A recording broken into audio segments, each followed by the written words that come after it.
Kapil Talreja this side from HGPA Pune.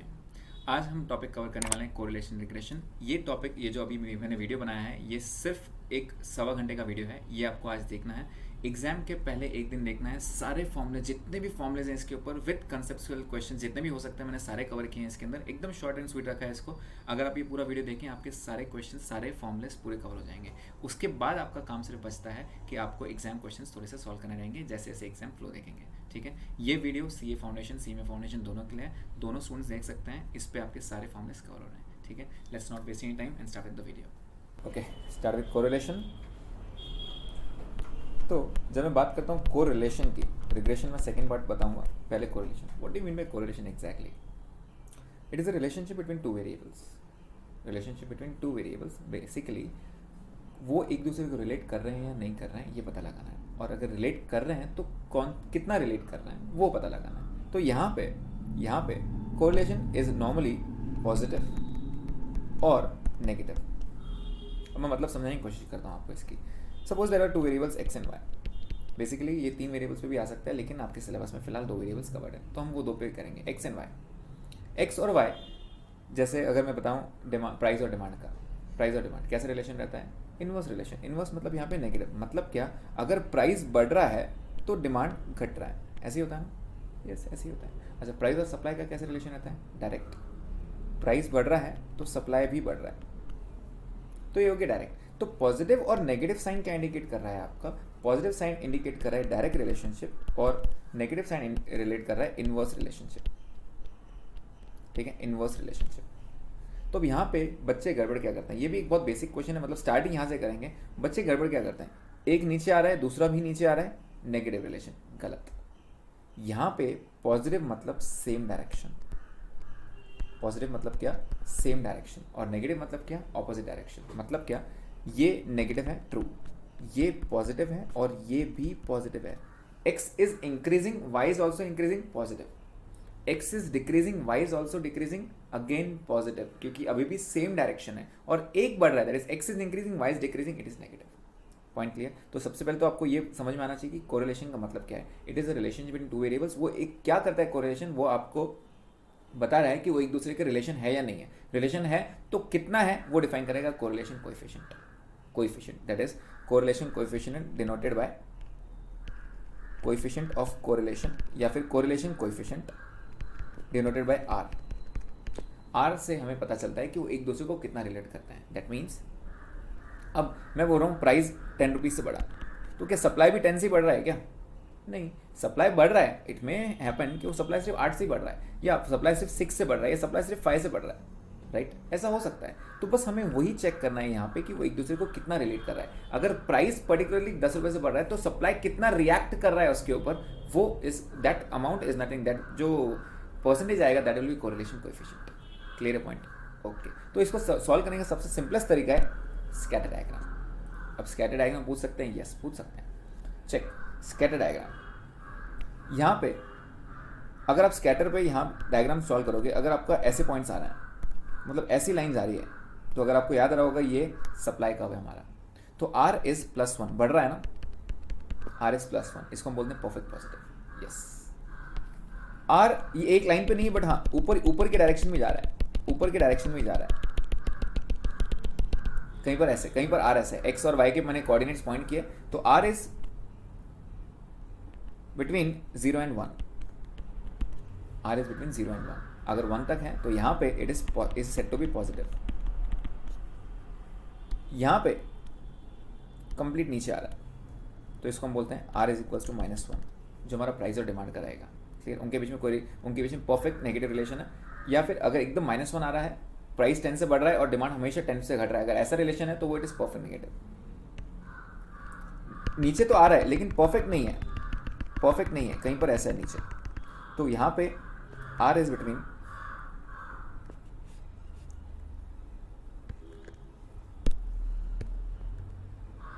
-1 and 0। R 0 और -1 के बीच में, और एक रहता है उनके बीच में रिलेशन ही नहीं है, पता नहीं कहाँ है। एक बढ़ रहा है, दूसरा बढ़ भी रह सकता है, नहीं भी बढ़ सकता है, कम भी हो सकता है, तो उसको हम बोलते हैं R is equals to 0। R is equals to 0। Clear? तो यहाँ पे डायग्राम्स के थ्रू मैं पता लगा सकता हूँ मेरा डायरेक्शन कैसा है, प्लस है माइनस है क्या है। पॉइंट टू बी नोटेड ये है कि आर की वैल्यू हमेशा -1 और 1 के बीच में रहेगी, बोथ इंक्लूसिव। क्या लिखा मैंने, बोथ इंक्लूसिव, मतलब +1 और -1 भी आ सकता है। कहीं पर अगर आपका आंसर 1.1 हो गया या -1.1 हो गया, आपने गलत किया, मतलब कैलकुलेशन मिस्टेक है कुछ, ये समझ जाना है आपने। क्लियर है, पॉजिटिव नेगेटिव समझ में आ गया, यस। अब आर का इंटरप्रिटेशन कैसा है, सपोज आर की वैल्यू आई 0.6, इसका इंटरप्रिटेशन कैसा है कि x अगर 10% से बढ़ रहा है या x अगर 10 से बढ़ रहा है तो y भी बढ़ रहा है, लेकिन कितने से, 60% से, 0.6 रिएक्ट कर रहा है वो, 60% से बढ़ रहा है, इसका इंटरप्रिटेशन ऐसा है। क्लियर। अगर r की वैल्यू है -0.4, दैट मीन्स अगर एक 10 से बढ़ रहा है तो दूसरा घट तो रहा है, लेकिन 10 से नहीं, 40% से घट रहा है, मतलब 4 से घट रहा है, ऐसा अंदाजा बता सकते हैं। आई getting this point, 0.4 is nothing but 40%। तो प्लस और माइनस साइन का कंसेप्ट क्लियर हो गया। आर की वैल्यू कहाँ से कहाँ तक रहेगी, -1 और 1 से बीच में, दैट इज बोथ इंक्लूसिव, -1 भी आ सकता है, +1 भी आ सकता है कभी कभार। Clear, okay. अब यहाँ पे ये हो गया स्कैटर डायग्राम। फर्स्ट फॉर्मूला जो आर का दिया था, आर निकालना कैसे है, तो वो निकालना ऐसा है कुछ, it was given by Karl Pearson's product moment correlation coefficient, इतना बड़ा नाम है और एक छोटे से अल्फाबेट से डिनोट किया है आर से। वो कभी कभार बोलेंगे कार्ल पियर्सन्स कोएफिशिएंट, या कभी कभार बोलेंगे प्रोडक्ट मोमेंट कोरिलेशन कोएफिशिएंट, या सिर्फ बोलेंगे कोरिलेशन कोएफिशिएंट। जब तक वो बोल रहे हैं correlation coefficient, eight that time आपको यही फॉर्मूला यूज करना है। एक बहुत सिंपल सा छोटा सा फॉर्मूला है इसका, R is equals to covariance between x Y upon sigma X into sigma Y. Simple सा फॉर्मूला। अच्छा, क्या स्टैंडर्ड डेविएशन आता है, सिग्मा मतलब स्टैंडर्ड डेविएशन। क्या हमने इसका फॉर्मूला सीखा था, यस, हमने सेंट्रल डिस्पर्जन में सीखा इसका फॉर्मूला। तो चलो इसका फॉर्मूला बताओ जल्दी से। तो स्टैंडर्ड डेविएशन का फॉर्मूला हमने सीखा था, summation X square by N minus summation X by N the whole square. Simple, ये देखा था, हाँ बिल्कुल ये सीखा था। वाई का तो summation Y square by N minus summation Y by N the whole square, simple formula, yes. तो what is the formula for covariance? Covariance का एक सिंपल सा formula, it is summation X Y by N minus summation X by N into summation Y by N. Point to be noted, पूरे problem में सिर्फ एक यहाँ पे minus sign है, बाकी हर जगह आप देखोगे बीच में इंटू है, समेशन एक्स और वाई यहाँ पे भी इंटू है, और डिनोमिनेटर में दोनों के बीच में प्रोडक्ट है। क्लियर, बीच में माइनस है यहाँ पे। तो आपको क्या करना है बेसिकली, तो ये छोटा सा फॉर्मूला है, आपको ये 3 पार्ट्स में डिवाइड करना है। सबसे पहले आप क्या निकालोगे, कोवेरियंस का फॉर्मूला आता है, यस, ऊपर जो न्यूमरेटर है ये कोवेरियंस का फॉर्मूला है। सिग्मा एक्स हमारे पास फॉर्मूला है, पहले सीख के आए, सिग्मा वाई हमारे पास फॉर्मूला है। तो इसको 3 पार्ट्स अलग अलग डिवाइड करोगे, तीनों अलग अलग कैलकुलेट करोगे और फिर एक फॉर्मूले में लेके आओगे। फॉर एग्जाम्पल अगर आपके वैल्यूज़ हैं एक्स वाई, अगर एक्स और वाई के वैल्यूज़ हैं, एक्स के वैल्यू हैं आपके 3, 4, 10 और वाई के वैल्यूज़ हैं 3, 3 एंड 7, सपोज ये वैल्यूज़ हैं, तो आप कॉलम्स कैसे कैलकुलेट करोगे, आपने बनाओगे एक्स स्क्वायर वाई स्क्वायर और एक्स इंटू वाई, और आपको सबका टोटल चाहिए, और सबका टोटल निकाल के आपको ये फॉर्मूला में डालना है। What is the formula for covariance? It is summation X Y by N minus summation X upon N into summation Y upon N. Denominator में सिग्मा एक्स का फॉर्मूला क्या है, summation X square by N minus summation X by N the whole square under root में। Clear, Y square का again X की जगह Y डाल देना है और आंसर आपका आ जाएगा। आपको करना है क्या, 2 कॉलम दिए रहेंगे, एक्स और वाई दिया रहेगा, आपको सिर्फ 3 कॉलम्स बनाना है, X square Y square X square, simple, yes. ठीक है, तो आर का फॉर्मूला हमारा तैयार हो गया। आर की वैल्यू कहाँ से कहाँ तक आ सकती है, +1 और -1 के बीच में आ सकती है। अगर आपका इसकी वैल्यू बाहर चला गया मतलब पक्का कुछ कैलकुलेशन मिस्टेक है। ठीक है, अब इतने लेंथी क्वेश्चन आते हैं क्या, नहीं, इतने लेंथी क्वेश्चन आने के चांसेस कम, ऐसा नहीं कि आ नहीं सकता है, बिल्कुल पूछ सकता है। तो वो वैल्यूज बहुत ज़्यादा नहीं देंगे, 8, 10, 10 वैल्यूज नहीं देंगे आपको, 2 या 3 वैल्यूज देंगे और उसके बेसिस पे निकालना है। तो आप कैलकुलेटर से सॉल्व कर सकते हो। यस, स्क्वायर कैसे निकालते हैं हम, इंटू इज इक्वल टू करके, एक्स वाई से मैंने बताया था आपको, m+ करके आप डायरेक्ट कैलकुलेट कर सकते हो टोटल्स पे। तो आपको सिर्फ टोटल्स निकालनी है और ये फॉर्मूला में सब्स्टिट्यूट करना है। स्टेप एक साथ नहीं करोगे, प्लीज मेक इट 3 स्टेप। पहले आप कोवेरियंस निकालोगे, सिग्मा एक्स निकालोगे, सिग्मा वाई निकालोगे अलग से, एंड देन एक फॉर्मूला में लेके आओगे। अब अगर मैं आपको डायरेक्ट दे दूँ, आर डायरेक्ट दे दूँ, अगर मैंने आपको बोल दिया कि कोवेरियंस दिया है आपको 40, सिग्मा एक्स आपको दिया है 5 और सिग्मा वाई आपको दिया है 10, तो क्या आप आर निकल सकते हो? बिल्कुल, आर का सिंपल सा फॉर्मूला है, covariance is 40 upon sigma X 5 sigma Y 10, तो ये आ गया आपका 40/50 विच कम्स टू 0.8। मतलब ये क्या डिनोट कर रहा है, पॉजिटिव रिलेशन, 80% रिलेशन है इनका। एक्स अगर 10 से बढ़ेगा तो वाई जो है 8 से रिएक्ट करेगा, ऐसा वो बताना चाहता है। क्या ये पॉइंट क्लियर है? ऐसे क्वेश्चन आएंगे क्या, यस, ऐसे क्वेश्चन आ सकते हैं, वो डायरेक्ट रेडीमेड देंगे आपको। कभी कभार कंफ्यूज करने के क्या देंगे आपको, कोवेरियंस दिया है 10, सिग्मा एक्स की जगह सिग्मा एक्स स्क्वायर देंगे वो आपको, सिग्मा एक्स स्क्वायर ये देंगे 25 और सिग्मा वाई स्क्वायर देंगे आपको 100। तो नॉर्मली बच्चे क्या करते हैं 25 हैंडल लेते हैं, ऐसी गलती नहीं करना। सिग्मा एक्स स्क्वायर मतलब वेरिएंस है, क्या आप सिग्मा एक्स निकाल सकते हो? ये सिग्मा एक्स कितना है 5, सिग्मा वाई कितना है 10। तो इस तरह ये वैल्यू निकाल के फिर आप फॉर्मुला यूज करोगे। फॉर्मुला क्या है हमारा आर का पहला फॉर्मुला है covariance between x Y upon sigma X into sigma Y. वो बड़ा वाला फॉर्मुला लर्न ही मत करो, बड़ा फॉर्मुला है ही नहीं, वो 3 छोटे जो फॉर्मुले है। कोवेरिएंस का फॉर्मुला क्या है? कोवेरिएंस का फॉर्मुला है, फिर से एक बार लिखेंगे, summation X Y by N minus summation X by N into summation Y by N. क्या ये पॉइंट क्लियर है? ठीक है। अच्छा, क्या summation X upon N X bar होता है? हाँ, तो समेशन वाई बाय एन क्या रहेगा? वाई बार। अगर एक्स बार वाई बार दिया है तो आप वो भी यूज़ कर सकते हो यहाँ पे। क्लियर? ओके। फिर इसको थोड़ा सा सिंपल करते हैं। सिंपल करने से पहले मैं एक इंपॉर्टेंट सेंटेंस लिखना चाहूँगा, बहुत इंपॉर्टेंट है कोरिलेशन पॉइंट ऑफ व्यू से, और बहुत बार एग्जाम में क्वेश्चन आते हैं इसके ऊपर। आर मतलब correlation coefficient is independent of change of origin, also independent of change of scale. मतलब इसको फर्क पड़ता ही नहीं है, independent of change of scale. ना प्लस माइनस से फर्क पड़ता है इसको, ना मल्टीप्लिकेशन डिवीजन से फर्क पड़ता है, फर्क ही नहीं पड़ता। मतलब आर की वैल्यू अगर एक्स और वाई है, और एक्स को कोई भी प्लस करो, वाई को कोई भी माइनस करो चलता है, मल्टीप्लाई करो डिवाइड करो चलता है, बट आर की वैल्यू चेंज नहीं हो पाएगी। तो चेंज होगा क्या? चेंज हो सकता है, कैसे? But if the change of scale is in opposite direction, then R will change its sign. R will change its sign. अब मेजॉरिटी ऑफ द क्वेश्चंस इसके ये सेंटेंस के ऊपर रहेंगे आपके। कोरिलेशन रिग्रेशन पे ये सेंटेंस का यूज होना बहुत जरूरी है। क्या किया मैंने? R is independent of change of origin. फर्क पड़ेगा क्या? नहीं। इंडिपेंडेंट मतलब फर्क नहीं पड़ता है, स्केल से भी फर्क नहीं पड़ता है, मतलब प्लस माइनस से भी फर्क नहीं पड़ता है, मल्टीप्लिकेशन डिवीजन से भी फर्क नहीं पड़ता। फर्क किससे पड़ता है? If the change of scale is in opposite direction then R will change its sign. इसका मतलब क्या हुआ? देखो ध्यान से, मैं आपको बोल रहा हूँ आर ऑफ एक्स वाई, मतलब एक्स और वाई वैल्यूज थे, मान लो ये एक्स है और ये वाई है। क्या हम इसका आर निकाल सकते हैं? ये सामने अभी फॉर्मुला देखा, हम एक्स स्क्वायर वाई स्क्वायर और एक्स वाई से इसका आंसर निकाल सकते हैं, आर का वैल्यू निकाल सकते हैं। तो उसको हम बोलेंगे R of x Y, right. अगर मैं एक्स के वैल्यूज को, सारे वैल्यूज को +3 कर दूँ और वाई के सारे वैल्यूज को, मान लो आर ऑफ एक्स वाई आया आपका 0.6, सपोज आर का आंसर आया आर ऑफ एक्स वाई 0.6। अगर मैं एक्स के सारे वैल्यूज को +3 करता हूँ, वाई के सारे वैल्यूज को -5 करता हूँ, तो आर को आर ऑफ, सपोज मान लो मैंने नया बनाया, तो नया मेरा आर क्या रहेगा? न्यू आर क्या रहेगा? वो अभी भी 0.6 रहेगा, वैल्यू कभी चेंज नहीं होगी। सर आपने तो अभी बोला चेंज ऑफ स्केल अगर ऑपोजिट है, तो ये चेंज ऑफ स्केल का है, ये +3 है, ये -5 है, ये चेंज ऑफ ओरिजिन है, मल्टीप्लिकेशन डिवीजन नहीं, प्लस माइनस कर रहा हूँ, प्लस माइनस से कोई फर्क नहीं पड़ेगा। अच्छा, अगर मैं 3 की जगह इसको +8 करूँ और y की जगह +9 करूँ, कुछ फर्क पड़ेगा क्या? नहीं, अभी भी आर 0.6 रहेगा। ठीक है, चलो आगे। अगर मैं इसको ये नहीं करूँ, ऐसे नहीं करूँ, मैं यहाँ पे x को मल्टीप्लाई कर रहा हूँ 3 से और y को डिवाइड कर रहा हूँ 4 से, चलता है कैसे? यस, ये चेंज ऑफ ओरिजिन है, चेंज ऑफ स्केल है। सर ये change of scale, change of scale है, फर्क पड़ेगा क्या? नहीं पड़ेगा।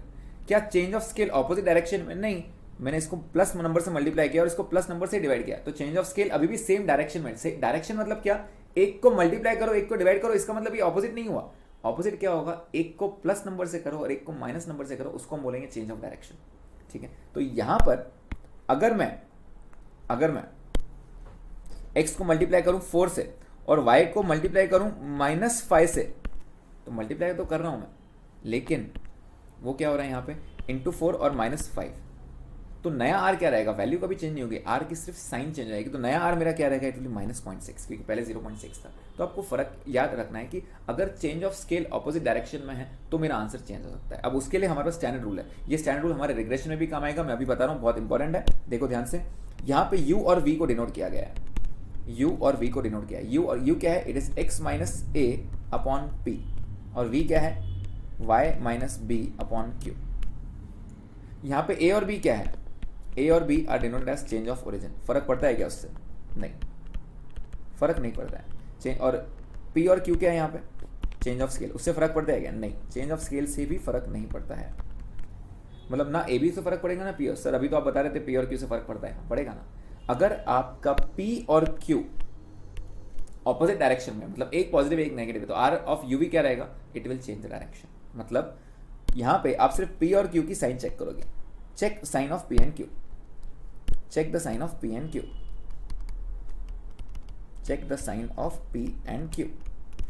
मतलब r of xy और r of uv सेम रहेंगे, कब? जब पी और क्यू की साइन सेम रहेगी, दोनों पॉजिटिव है सेम आंसर, दोनों नेगेटिव है तो भी सेम आंसर। एक पॉजिटिव एक नेगेटिव रहेगा तो आर ऑफ एक्स वाई क्या रहेगा? It will be minus R of U B.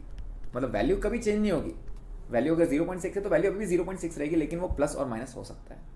Clear point? For example अगर मैं आपको बोल दूं x and u are connected by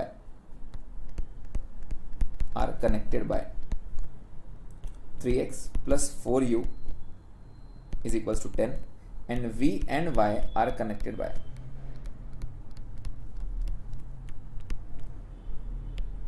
3y plus 10v is equals to 20। Suppose ऐसे, तो आपको करना है, आपको करना है स्टैंडर्ड फॉर्म में कन्वर्ट करना है। What is the standard form? These are the standard form. जो मैंने u और v लिखा है ना यहाँ पे, जो u और v लिखा है यहाँ पे, ये स्टैंडर्ड फॉर्म है। तो इसमें आपको कन्वर्ट करना है। क्या क्या है? u एक तरफ, बाकी सारे टर्म्स एक तरफ, तो u को एक तरफ रखो। मैं यहाँ पे स्टैंडर्ड फॉर्म फिर से लिख रहा हूँ आपके लिए, u is equals to X minus A upon P. इसका मतलब क्या कि u को एक तरफ रखो, बाकी सारे टर्म्स एक तरफ दे। तो u को एक तरफ रहना दिया मैंने, 4u is equals to 10 minus 3x, 10 minus 3x। उसके बाद मैं क्या बोल रहा हूँ, मुझे सिर्फ एक तरफ u चाहिए, बाकी कोई एलिमेंट नहीं चाहिए। तो u को 4 को इधर भेज दो, क्या हो जाएगा? 4 is equals to u is equals to 10 by minus 3x by 4। अगर आपको पॉइंट याद आ रहा होगा, मुझे वहाँ पे सिर्फ x चाहिए, 3 नहीं चाहिए। तो डिवाइडिंग थ्रू आउट बाय 3, तो ये क्या हो जाएगा? It will be 10 by 3 minus 3 by 3 that is minus 1x upon 4 by 3। I you getting this point? क्या किया मैंने यहाँ पे? मैंने डिवाइड बाय 3 कर दिया। क्यों डिवाइड बाय 3 कर दिया? बिकॉज मुझे वहाँ पे x चाहिए था सिर्फ। अगर आप यहाँ चेक करोगे, यहाँ पे सिर्फ x है ना, 3x नहीं था। क्लियर? इसका शॉर्टकट भी देता हूँ, डोंट गेट कंफ्यूज, मैं इसका शॉर्टकट भी देता हूँ कैसे फाइंड करना है। तो यहाँ पे मुझे वैल्यू चाहिए थी क्या? नहीं, मुझे तो सिर्फ साइन चाहिए थी, मुझे सिर्फ साइन चाहिए थी। तो इसकी पॉजिटिव साइन है, नेगेटिव साइन है? पॉजिटिव साइन है। क्लियर? चलो v और y का भी चेक करते हैं। v एक तरफ, बाकी सारे टर्म्स एक तरफ, तो 10v is equals to 20 minus 3y। तो मैंने फॉर्मेट क्या बताया था आपको? v is equals to y minus B upon Q. v एक तरफ, बाकी सारे टर्म्स एक तरफ, तो v को मैंने यहाँ रख दिया। फिर मुझे सिर्फ v चाहिए यहाँ पे, तो 20 माइनस 3y बाय 10 इधर आएगा डिवीजन में। मुझे y के साथ कोई एलिमेंट नहीं चाहिए, तो डिवाइड बाय 3 करेंगे सबको, तो क्या हो जाएगा वो? 20 by 3 minus 1y upon 10 by 3। Anyways I was not interested in the value, I was not interested in the value. मुझे क्या चाहिए था? मुझे साइन चाहिए। अब मुझे बताओ p और q की साइन क्या आ रही है? पॉजिटिव आ रही है कि दोनों? यस, दोनों पॉजिटिव है। अब अगर मैं क्वेश्चन में बोल दूं कि r ऑफ एक्स वाई 0.6 था, तो what is r of u v? तो आप बोलोगे sir r of u v भी 0.6 है। क्यों?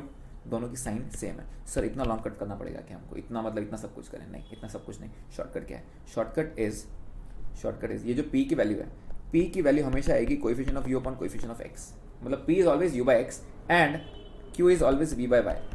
क्या बोला मैंने? p is always u by x and q is always v by y। The rule is दोनों को ऑपोजिट साइन पे चेक करो। क्लियर? दोनों को ऑपोजिट साइड में चेक करो। मतलब क्या? चेक करो यहाँ पे u की वैल्यू कितनी आ रही है। u के साथ क्या टर्म एसोसिएटेड था? 4 था क्या? हाँ। x के साथ क्या टर्म था? 3। यस, 3 था। क्लियर? ओके। एक्चुअली मैंने यहाँ पे माइनस, दोनों तरफ माइनस था इसलिए करके नहीं बताया, मैं आपको शॉर्टकट बताता हूँ इसका वापस से। v बाय y यहाँ पे v के साथ क्या था? 10। यस। y के साथ क्या था? 3। यस। तो आंसर वही आया क्या? चेक करो, वही आया। दैट मीन्स आप डायरेक्ट चेक कर सकते हो। मैं एक दूसरा एग्जाम्पल देता हूँ आपको।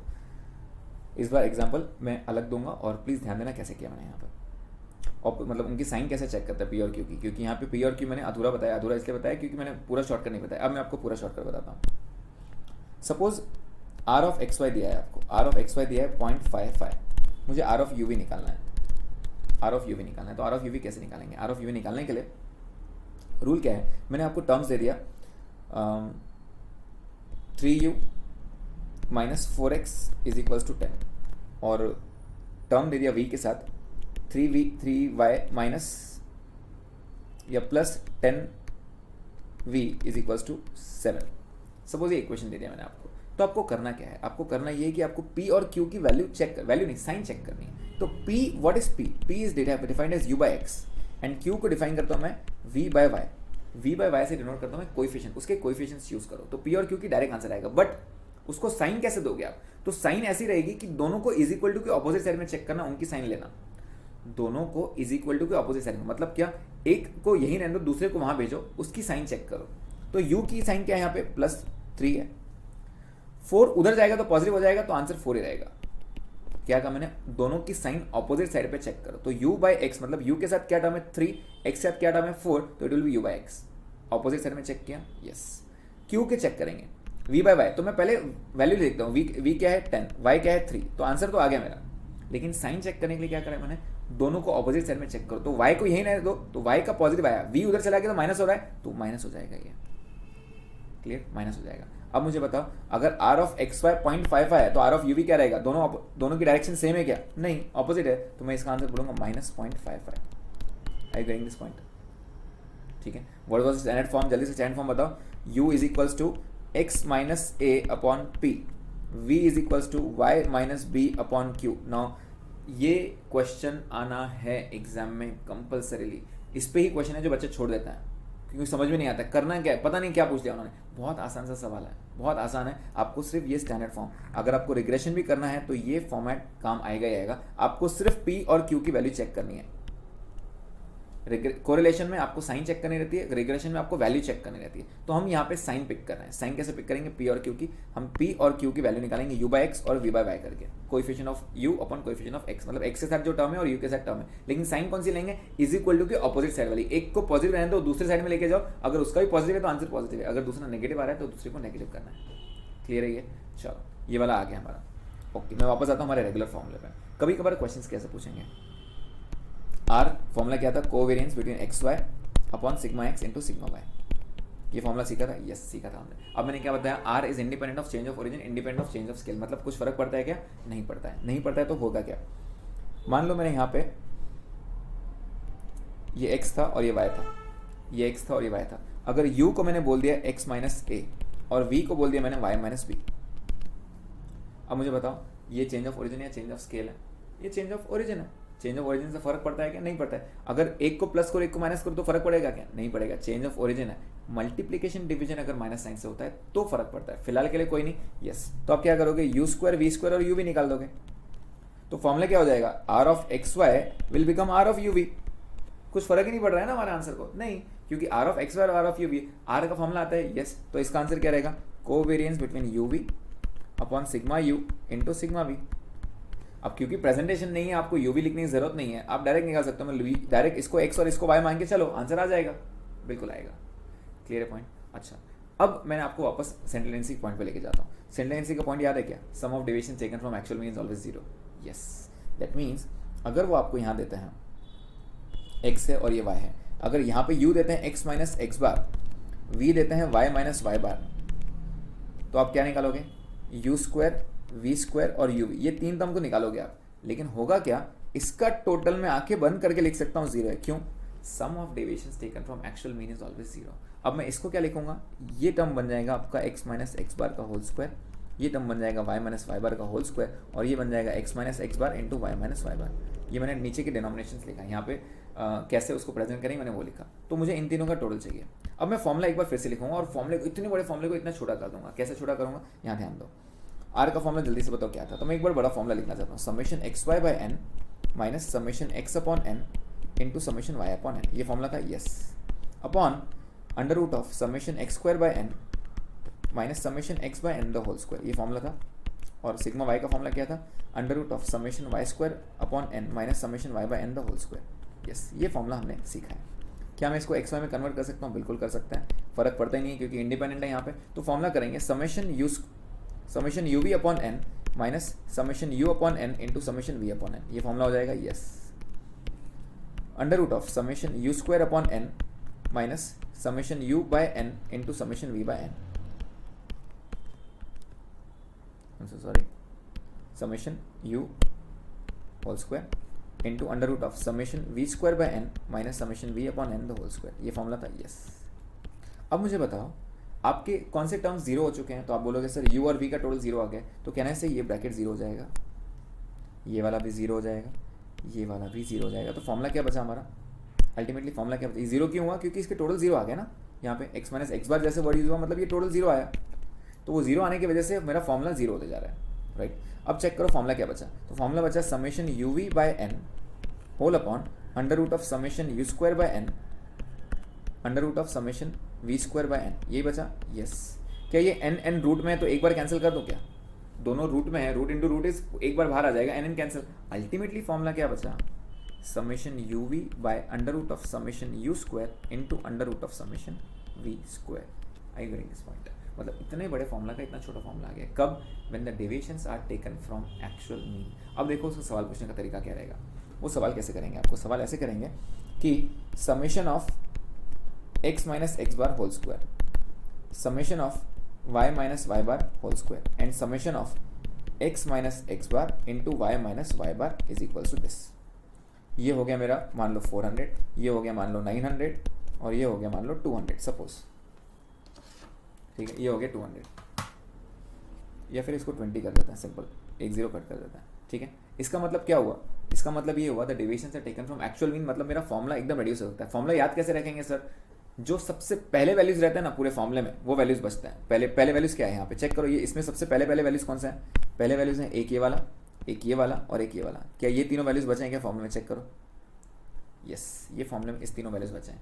तो क्या ये वही है, चेक करो, एक्स माइनस एक्स बार को हमने क्या कहा था, यू कहा क्या था, यस, समेशन यू स्क्वायर, ये हो गया समेशन वी स्क्वायर और ये हो गया summation U V. Clear, okay. तो अब इसका फॉर्मूला कैसे लगाएंगे हम, हमें आता है formula, summation U V is 20 divide by under root of 400 divide by under root of 900। Clear, तो ये क्या रहेगा 20/20 इंटू 30 विच कम्स टू 1/30, जो भी आंसर रहेगा। समझ में आ रहा है पॉइंट? सो आई होप आपको ये फॉर्मूला समझ में आया होगा। ये फॉर्मूला कब रिड्यूस कर सकते हैं हम, क्वेश्चन पूछने का तरीका वो यू स्क्वायर वी स्क्वायर नहीं पूछेंगे, वो एक्स माइनस एक्स बार पूछेंगे। मतलब आपको ये समझ में आना है कि deviations are taken from actual mean, मतलब यू और वी जीरो है, समेशन यू वी जीरो हो गया, दैट मीन्स ये वाला पार्ट आपका सही है। अच्छा, कभी कभार पूछेंगे that deviations are taken from actual mean and the sum of the product is also zero, मतलब वो बोल रहे हैं समेशन यू वी भी जीरो, तो आंसर क्या रहेगा मेरा जीरो। न्यूमरेटर पार्ट जीरो हो गया तो डिनोमिनेटर तो जीरो आना ही है ना, मतलब आंसर आपका जीरो ही आना है। समझ में आ रही है बात आपको? तो यहाँ पे कभी कभार ऐसा भी पूछ सकते हैं कि deviations are taken from actual mean and the product is also zero, मतलब समेशन यू भी बाय चांस जीरो आ रहा है, कभी कभार ऐसा हो सकता है। तो मेरा कोरिलेशन कितना रहेगा, डायरेक्टली जीरो, मतलब there is no correlation between them. Clear, okay. So यहाँ पे मैंने आपको इंडिपेंडेंट बताया है, R is independent of change of origin, R is independent of change of scale, but is dependent on change of but it is dependent when the change of scale is in opposite direction. अगर scale change हो तो वो सिर्फ sign change कर सकता है, value तो कोई चेंज हो ही नहीं सकती है। Clear, okay. ये फॉर्मूला किसने दिया था हमको, कार्ल पियर्सन ने। ओके, कभी कभार वो क्वेश्चन कैसे देंगे, summation of X minus 40 summation of Y minus 50 summation of X minus 40 whole square summation of Y minus 50 whole square summation of X minus 40 into Y minus 50 for 10 observations. 10 observation मतलब n कितना हो गया 10। अब इसका मतलब क्या है कि उन्होंने डेविएट किया है, ये चेंज ऑफ ओरिजिन या चेंज ऑफ स्केल है, तो आप बोलोगे sir change of origin minus कर रहे हैं तो क्या फर्क पड़ेगा, ये हमारे लिए क्या बन जाएगा, ये हमारे लिए बन जाएगा समेशन यू, ये बन जाएगा समेशन वी, ये बन जाएगा समेशन यू स्क्वायर, ये बन जाएगा समेशन वी स्क्वायर और ये बन जाएगा समेशन यू वी। क्या 40 और 50 में परेशान कर रहे हैं क्या, नहीं, चेंज ऑफ ओरिजिन से फर्क कहाँ पड़ता है हमें, तो हम आर निकाल सकते हैं क्या, बिल्कुल निकाल सकते हैं। तो अब ये वैल्यू से आर निकाल लो, ये वैल्यू से डायरेक्ट आर निकाल लो। आर कैसे निकालेंगे, तीन स्टेप में करेंगे उसको, पहले कोवेरियंस निकालेंगे, फिर सिग्मा एक्स निकालेंगे, सिग्मा वाई निकालेंगे और फिर आर निकालेंगे, इनका फॉर्मूला यूज़ करके। Getting this point? तो यहाँ पे 40-50 मतलब क्वेश्चन पूछने का तरीका अगर उन्होंने चेंज भी किया तो कोई मैटर नहीं करता है मुझे, मैं डायरेक्ट आंसर निकाल सकता हूँ। Clear, okay. मूविंग अहेड, ये था हमारा कोरिलेशन का पार्ट, ये था हमारा correlation, that is Karl Pearson. दूसरा एक था कि ये जो था इसको हम बोलते हैं क्वांटिटेटिव, हमने सारी क्वांटिटीज चेक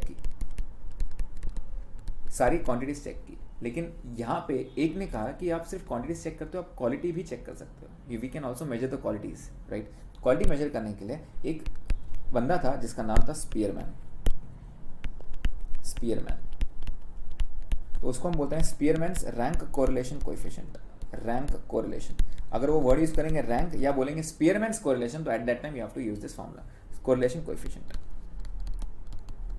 ठीक है, स्पीयरमैन्स रैंक कोरिलेशन कोएफिशिएंट। अब यहाँ पे वो बोलने का मतलब क्या है,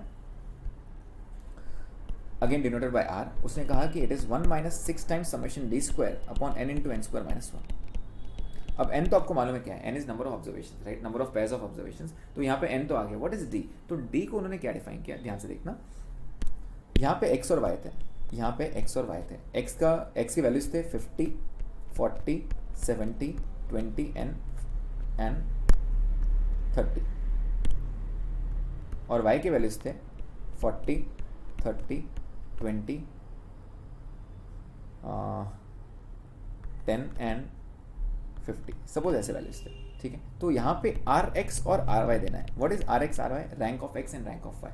जो सबसे बड़ी वैल्यू रहेगी उसको फर्स्ट रैंक दो, जो सबसे बड़ी वैल्यू रहेगी उसको फर्स्ट रैंक दो। तो आर में चेक करो सबसे बड़ी वैल्यू क्या है, 70, यस, उसको फर्स्ट रैंक दो। उसके बाद कौन सी वैल्यू, 50, यस, उसको सेकंड रैंक दो। उसके बाद 40, उसको थर्ड रैंक दो। उसके बाद 30, उसको फोर्थ रैंक दो। और उसके बाद 20, उसके बाद फिफ्थ रैंक दो।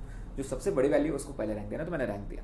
आर ऑफ वाई मतलब वाई में रैंकिंग, तो सबसे बड़ी वैल्यू कौन सी आ रही है, तो आर वाई, दैट इज 50 आ रही है। उसके बाद 40 आ रहा है, फिर 30 आ रहा है, फिर 20 आ रहा है, और उसके बाद 50 आ रहा है। Clear? What is D? D is the difference of rank. What is D? D is difference of rank, मतलब R X minus R Y. D is difference of rank मतलब R X minus R Y. तो check करो, 2 - 2 is 0, 3 - 3 0, 1 - 4 is -3, 5 - 5 is 0, and 4 - 1 is 3। Point of notice, इसका total हमेशा 0 ही आएगा। अगर कभी 0 नहीं आया मतलब आपने गड़बड़ की है इसका टोटल। बट हमें ये इसकी ज़रूरत नहीं है, हमें ये नहीं चाहिए, हमें डी स्क्वायर चाहिए। डी स्क्वायर 0 0 9 0 9, क्या आंसर आया, 18। क्लियर?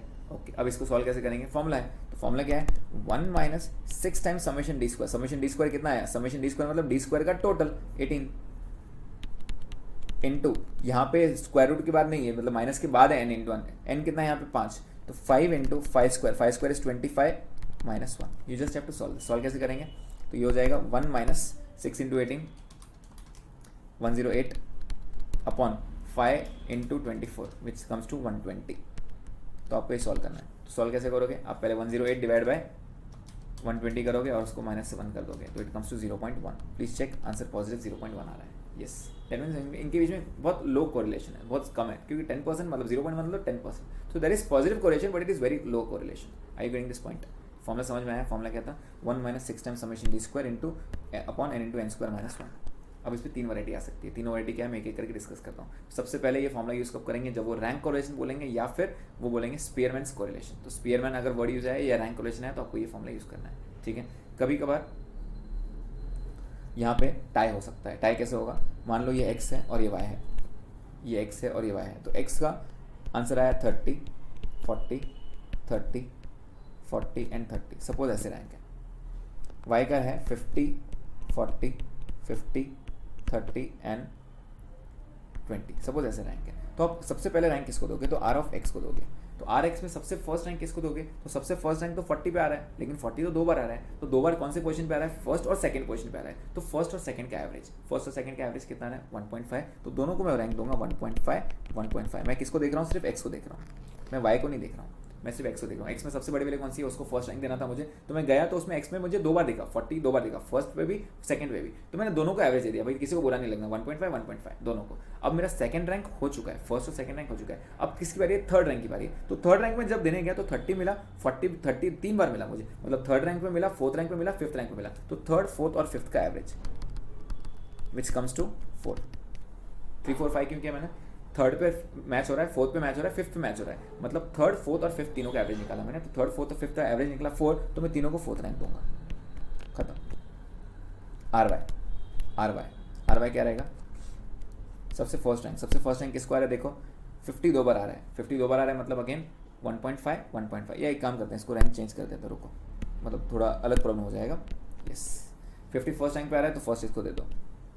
40 2 बार आ रहा है, 40 कब आ रहा है, सेकंड पे और थर्ड पे।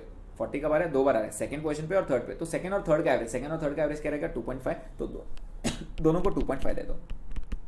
अब सेकंड रैंक और थर्ड रैंक हो गया, सेकंड रैंक और थर्ड रैंक हो चुका है। अब फोर्थ की बारी, फोर्थ रैंक किसको देंगे, 30 को, यस। उसके बाद फिफ्थ रैंक इसको, गेटिंग दिस पॉइंट। उसके बाद हमारा सेम प्रोसीजर कुछ अलग नहीं है। अब करोगे D which is difference of rank R X minus R Y and D square. Check करो कितना आ रहा है, 3 -1 1.5 -2.5 एंड -1। डी स्क्वायर चाहिए 9 1 2.25 6.25 and 1। Check 9 1 10 11 plus 2.25 plus 6.25 it comes to 19.5। Please check 19.5। अब फॉर्मूले में क्या चेंज होगा, फॉर्मूले में सिर्फ एक चेंज होगा। मेरा रेगुलर फॉर्मूला क्या था, तो मैं रेगुलर एक बार फॉर्मूला लिखना चाहूँगा। It will be 1 - 6 times summation D square upon N into N square minus 1। ये फॉर्मूला था। This sometimes can written also written as N cube minus N, जब ये एन मल्टीप्लाई हो जाएगा, ठीक है।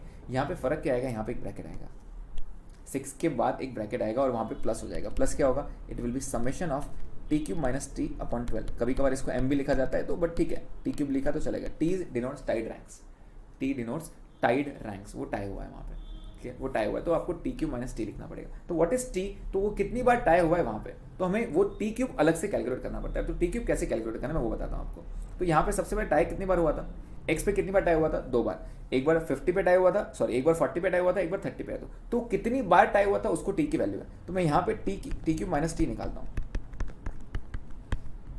तो what is the value of T, T की वैल्यू है वो टाई कितनी बार हुआ है। तो 40 पे कितनी बार टाई हुआ था, चेक करो, 40 पे 2 बार टाई हुआ था।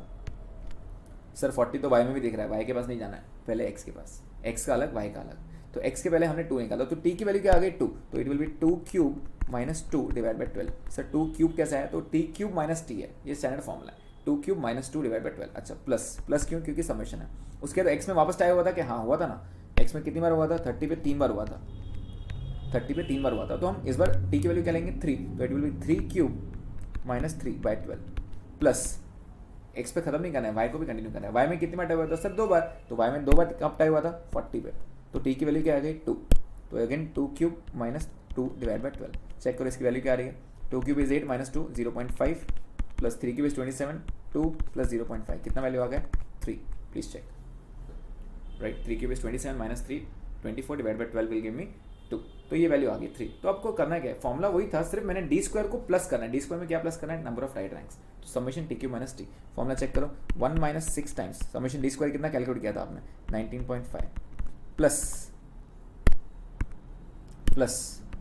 3, अभी हमने 3 निकाला, अपॉन नंबर ऑफ ऑब्जर्वेशंस कितने थे 5, तो it will B 5 into 24, 25 minus 1 is 24, clear. Solving this will give me 1 minus 6 into 22.5 upon 120 and you just have to solve this. Check करो, 6 into 22.5 this will give you 135 by 120 this will give you 1.125, तो 1 minus 1.125 will give me minus 0.125. minus indicates a negative correlation between them. Are you getting this point? minus indicates a negative correlation between them. तो ये आ गया, okay. कभी कभार वो पूछेंगे आपको tight rank, मतलब n पूछेंगे, n की वैल्यू पूछेंगे। चेक करो ऊपर कितना आया था हमारा, ऊपर वाले क्वेश्चन में हमारा आंसर आया था क्या 0.1 आया था, यस। तो यहाँ पे समटाइम्स दे में ask you the value of n कैसे देंगे, वो बोलेंगे हमारा रैंक कोरिलेशन दिया था, समेशन डी स्क्वायर भी दिया था। समेशन डी स्क्वायर को सेंटेंस में कैसे लिखते हैं, sum of squares of difference of rank, difference of rank क्या लिखा वहाँ पे, सम मतलब टोटल, किसका टोटल, स्क्वायर करके किसका total, difference of rank, difference of rank मतलब डी, तो डी को स्क्वायर करके उसका टोटल लिया गया, तो समेशन डी स्क्वायर को sometimes they write sum of squares of difference of rank, तो इसका मतलब वो बोलना चाहते हैं समेशन डी स्क्वायर। तो समेशन डी स्क्वायर है आर है, आपको एन निकालना है, समेशन डी स्क्वायर है आर है, आपको एन निकालना है। तो आर दिया है, मान लो आर 0.6 दिया है, ठीक है, 1 minus 6 times summation D square भी दिया है, समेशन डी स्क्वायर मान लो आपको दिया है 40 सपोज, तो आपको n cube n into N square minus 1 निकालना है, ठीक है, n into N square minus 1। अब ये ट्रायल एंड एरर से निकालना है, ट्रायल एंड एरर से कैसे निकालेंगे, इसका आंसर आपने डायरेक्ट निकालना है। डायरेक्ट कैसे निकालेगा, नॉर्मली क्वेश्चंस 5 से लेकर 10 तक आंसर आएगा इसका, 5 से लेकर 10 तक। तो 5 का आंसर हमें पता है, 5 का आंसर क्या रहेगा, 5 इंटू 5 स्क्वायर दैट इज 24, तो इसका आंसर 120 है। तो मतलब अगर आप ये जब सॉल्व करोगे आप कहीं ना कहीं ऐसे रोकोगे, N cube minus N is equals to 120, ठीक है। आपका जब आप ये सॉल्व करोगे तो आपका आंसर कहीं ना कहीं यहाँ के रोकेगा एन क्यू माइनस एन। अब क्यूबिक इक्वेशन सॉल्व नहीं करनी है, आपको ट्रायल एंड एरर करना है। ट्रायल एंड एरर कैसे, आप 5 डाल के देखो 5 के सारी से आंसर मैच हो रहेगा, यस। कभी कभार आपका आंसर रुकेगा n cube minus N is equals to 215, तो चेक करो आंसर आपका कहाँ आके रुकेगा, 215 आ रहा है, 6 इंटू 2 3, अच्छा 210 आ रहा है, सॉरी 210 पे आएगा, तो एन आपका 6 क्या है, एन आपका 6 हो जाएगा। N cube minus N is equals to 7 cube minus 7, आपका आंसर आएगा 336, तो उसका आंसर है 7। तो आपने ट्रायल एंड एरर मतलब आपने ऑप्शन से थ्रू जाना है, आपका आंसर वहाँ आएगा, आपको क्यूबिकल इक्वेशन सॉल्व नहीं करना है, clear, okay. Sometimes they may give you corrections, sometimes they may give you corrections, corrections भी हो सकता है। करेक्शन कैसे हुआ, वो क्या बोलेंगे आपका कि आर की वैल्यू आई आपकी 0.5 या 0.6 कर देते हैं इसको, फॉर 10 ऑब्जर्वेशंस, ये उन्होंने दिया है। The rank correlation was given as 0.6 for 10 observations, ये उन्होंने दिया था। और साथ में उन्होंने वर्ड यूज किया कि बाद में हुआ क्या, a difference in rank was taken as 2 instead of 3, instead of 2 instead of 3, मतलब लिया उन्होंने 2 लेकिन होना चाहिए था 3। करेक्ट वैल्यू क्या है 3, गलत वैल्यू क्या है 2। गड़बड़ कहाँ हुई, सोचो गड़बड़ कहाँ पे हुई। तो गड़बड़ क्या हुई कि सबसे पहले आप x और y रहता है, फिर आप आर एक्स निकालते हो, फिर आप आर वाई निकालते हो, फिर आप डी निकालते हो, फिर आप डी स्क्वायर निकालते हो और फॉर्मूले में डी स्क्वायर की वैल्यू लेते हो। गड़बड़ कहाँ किया उसने, उसने गड़बड़ किया 2 पे, यहाँ पे डी में डिफरेंस इन रैंक पे गड़बड़ किया। तो डी गलत किया तो उसने डी स्क्वायर भी गलत किया होगा, फिर उसने गलत डी स्क्वायर निकाला होगा, फिर आपने गलत डी स्क्वायर किया तो आंसर निकाला होगा, जो आंसर पूरा गलत हो गया। अब आप ठीक क्या करोगे, ठीक करोगे डी स्क्वायर को। ठीक किसको करोगे, डी स्क्वायर को। ठीक कैसे करते हैं, जो गलत है उसको बाहर करो, जो सही है उसको ऐड करो, राइट। गलत क्या हुआ, तो यहाँ पे गलत क्या हुआ 2, तो आपने 2 स्क्वायर लिया होगा जो गलत है। सही क्या होना चाहिए था 3, तो यहाँ पे 3 स्क्वायर को ऐड करना पड़ेगा। तो पहले तो ये टोटल लगेंगे ना इसको ठीक करने के लिए, तो ये टोटल कहाँ से आएगी, वापस आपके फॉर्मूले से। मतलब ये फॉर्मूला आप 2 बार अप्लाई करना पड़ेगा। कैसे, आर का फॉर्मूला क्या है 1 minus 6 times summation D square upon N into N square minus 1। Check, r की वैल्यू क्या आ रही है 0.6 दिया था, 1 minus 6 times summation D square upon 10 into 99 that is 10 square minus 1।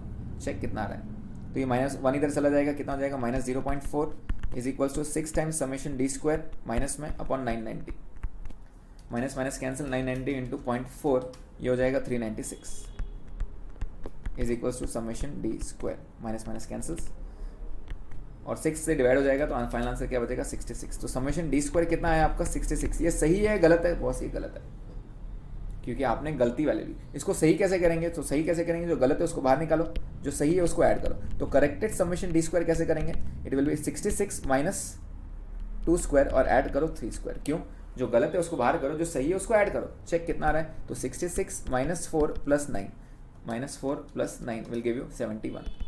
तो 71 अगर आपका टोटल रहता तो आप आर कैसे निकालते हैं, मान लो अगर आपका 71 टोटल रहता तो आर वही फॉर्मूले से आता है। तो आर का फॉर्मूला क्या है, it is 1 minus 6 times summation D square upon N into N square minus 1।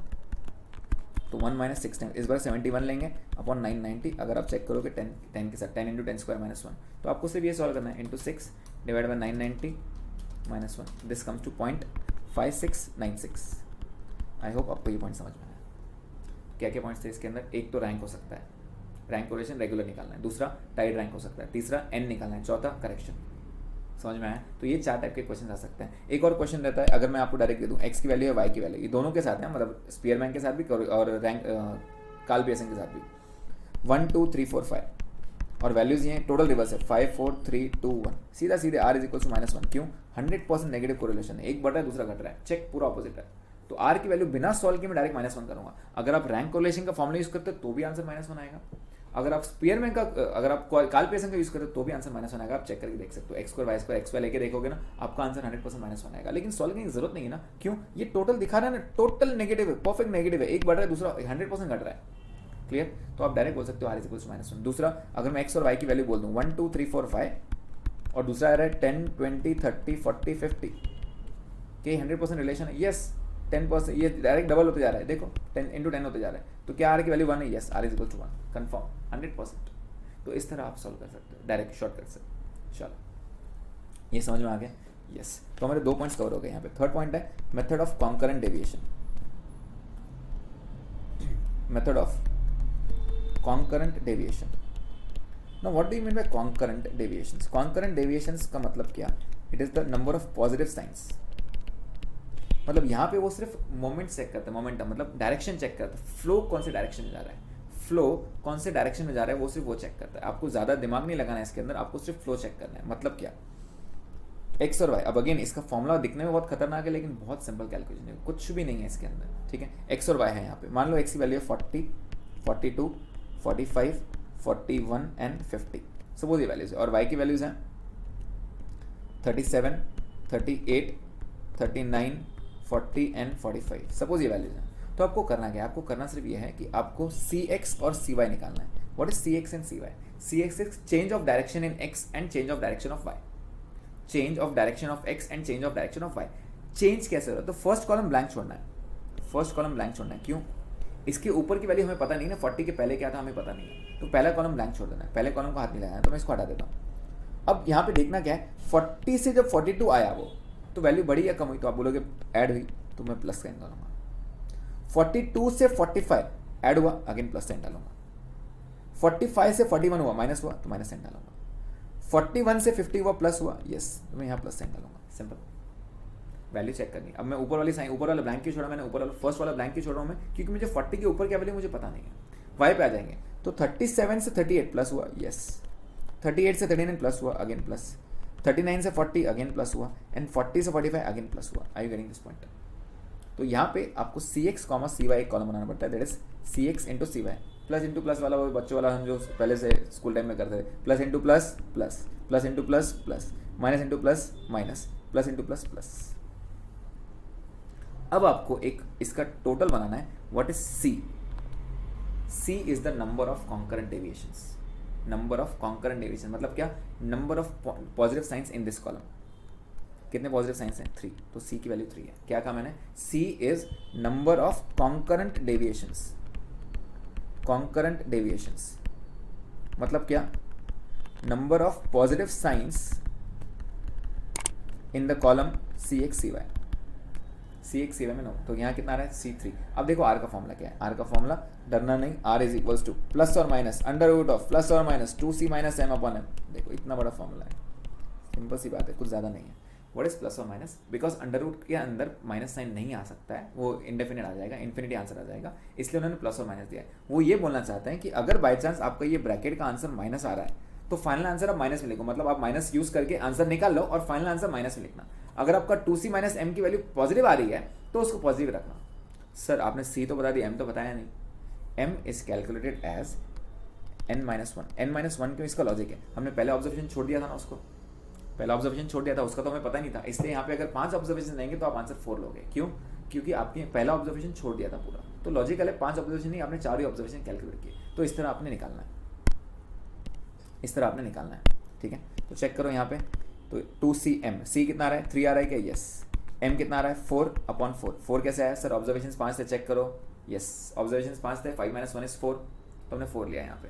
Under root, क्या ये पॉजिटिव है? चेक करो, ये ब्रैकेट पॉजिटिव आ रहा है क्या? हाँ, 6 - 4 इज 2 पॉजिटिव आ रहा है, तो आंसर पूरा पॉजिटिव आएगा। तो ये प्लस माइनस का आप कुछ काम नहीं है, प्लस माइनस का आप कुछ काम नहीं है, तो आंसर क्या आ रहा है? 6 - 4/4 अंडर रूट में, check 2/4 under root of 1/2, 1 divide by 2, इसका अंडर रूट 0.7071, क्लियर? 0.7071 समझ में आया ये? यस। अब बाई चांस अगर c की वैल्यू 1 आती, c की वैल्यू 1 आती, सपोज 1 आती, तो इसका आंसर क्या रहता? तो इसका आंसर रहता माइनस, तो आप सॉल्व करते लेकिन फाइनल आंसर माइनस में लिखते हैं, तो आप लिखते 2 - 4 इज -1, राइट, -2, तो आपका आंसर फाइनल माइनस में आता, बस इतना ही फर्क है। तो वो प्लस और माइनस इसकी वजह से था कि ब्रैकेट के अंदर अगर आपका आंसर माइनस आता है तो कोई टेंशन मतलब आप सॉल्व कर लो, लेकिन फाइनल आंसर मुझे माइनस में लिख के दो, बिकॉज 2c माइनस m की वैल्यू नेगेटिव आ रही है। क्लियर है? What is c? It is number of positive signs in the column c x c y। What is m? It is n - 1। कभी कभार क्या पूछेंगे, कभी कभार आपको r दिया रहेगा, c दिया रहेगा, आपको नंबर ऑफ ऑब्जर्वेशन पूछेंगे। जैसे फॉर एग्जाम्पल इसी को कंटिन्यू करते हैं, अगर मैं आपको बोल दूं कि r is under root of 0.5 and number of concurrent deviation is 3. Find the number of observations. Find the number of observations. तो यहाँ पे कॉन्करेंट था, उन्होंने क्वेश्चन में कॉन्करेंट डेविएशन ऐसा वर्ड यूज किया है क्योंकि सी दिया नंबर ऑफ कॉन्करेंट डेविएशन 3, तो सीधी बात है हम कॉन्करेंट डेविएशन का एक फॉर्मूला है तो वो यूज करेंगे। तो मैंने आर का फॉर्मूला लिखा, आर का फॉर्मूला क्या है? दिस प्लस और minus under root of plus और minus 2c minus m upon m। R का आंसर क्या है? 0.5। तो अब क्योंकि 0.5 दिया तो मैं बोल सकता हूँ ना आंसर पॉजिटिव है, तो नेगेटिव का कुछ काम नहीं है, तो मैं आंसर बता रहा हूँ यहाँ पे under root of 2 × 3 minus m upon m। Can I square both sides? Yes. तो आंसर क्या हो जाएगा? 0.5 is equals to 6 minus m upon m। m यहाँ पे आएगा, मल्टीप्लाई हो जाएगा, तो 0.5m is equals to 6 minus m। ये माइनस m इधर आ जाएगा, प्लस हो जाएगा, तो 0.5m plus m is 1.5m is equals to 6 and therefore m is equals to 4। क्या आपका आंसर 4 है? नहीं, m थोड़ी पूछा है उन्होंने, नंबर ऑफ ऑब्जर्वेशन पूछा है। नंबर ऑफ ऑब्जर्वेशन मतलब n is calculated as m is calculated as n - 1। ऐसे कैलकुलेट करते हैं ना, m का आया था, m का आंसर था n - 1, तो m is 4, it is n - 1 and therefore n has to be 5। 5 observation रहेंगे तभी जाके आपने n 4 लिया होगा, तो नंबर ऑफ ऑब्जर्वेशन 5 है ना कि 4। Point clear? चलो, इस पे इतने क्वेश्चन आ सकते हैं, इस पर और कुछ नहीं आ सकता है, तो मैंने आपको ये बताया इसका। Moving ahead to regression. Regression में मैं वापस कोरिलेशन को भी लेके आऊँगा बीच में। कोरिलेशन कौन सा वाला? कार्ल पियर्सन वाला, ठीक है। अब there are 2 regression coefficients. Regression coefficients कितने रहते हैं? 2 रहते हैं। एक रहता है बी वाई एक्स और एक रहता है b x y. Regression coefficients की बात कर रहा हूँ मैं।